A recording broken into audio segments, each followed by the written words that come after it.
What is depreciation recapture?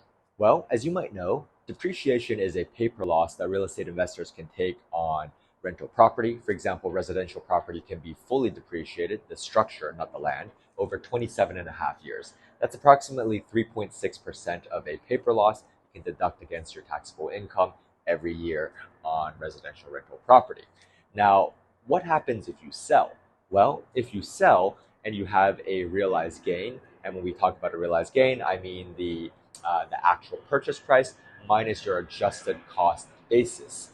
And keep in mind, your adjusted cost basis is your initial cost basis less your lifetime depreciation taken. So obviously, this gain will be made up by an actual capital gain plus some amount of the lifetime depreciation. So you need to break that out.